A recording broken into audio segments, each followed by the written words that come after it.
As the latest developments in Brooklyn Center unfold, we expect the defense in the Derek Chauvin trial to begin presenting its case today. Now, on the last full day of prosecution testimony, the tearful brother of George Floyd was on the stand. That's Philonise Floyd, sharing the type of big brother George was. Jurors saw pictures of Floyd as a young boy with his mom, also another picture with his own daughter. Philonise last saw his brother at their mother's funeral in 2018.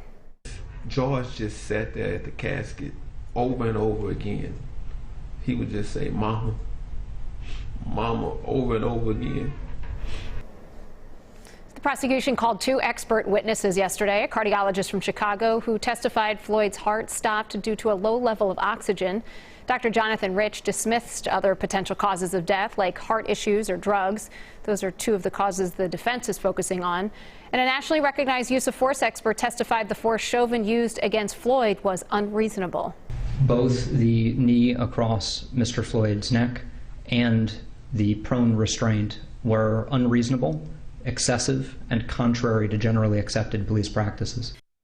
Jason is leading our trial coverage on CBSN Minnesota. He joins us this morning. And Jason, I think probably the biggest headline coming out of yesterday was about the timing, just an understanding of just how quickly this will all wind down. Yeah, Heather, the defense starts this morning, should finish as early as Thursday. So really just 3 days here for the defense case. The judge said, in fact, he'd perhaps give the jury Friday off, and then closing arguments would start on Monday. They don't want the jury to deliberate over the weekend, but off they go, right? He told them to pack a bag.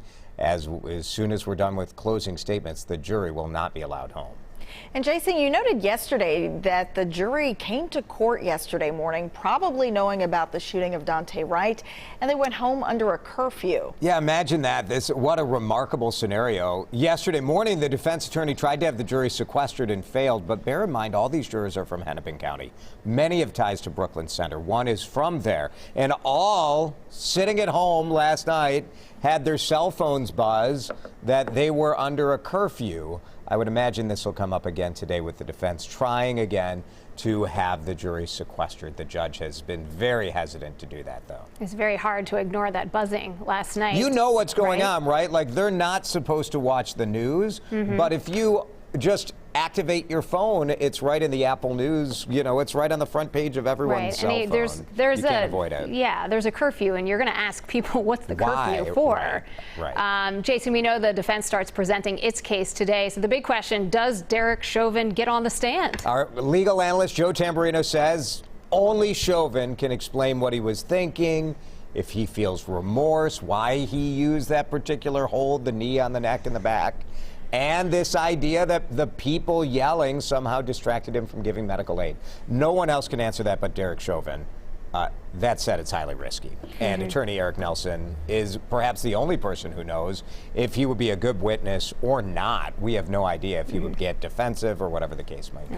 And so really, Jason, this defense case comes down to a battle over medical experts and use of force experts. Right, Shayla. To be guilty of second-degree murder, Derek Chauvin has to have caused George Floyd to die while doing another felony. So the state kind of arguing that the restraint of George Floyd became unlawful somewhere along that 9-minute, 29-second timeline. The jury doesn't buy that, then third-degree murder needs evidence of a depraved mind. And I think the state has tried to make that case based on the fact that there was no aid given, he didn't get up or let up, that quote. So we will see how the defense gets going this week. All right, Jason, thank you so much. You can get the CBSN Minnesota app to follow the trial. You can scan that QR code on your screen right now. It is free to download. Jason is leading our gavel-to-gavel coverage with added analysis every day.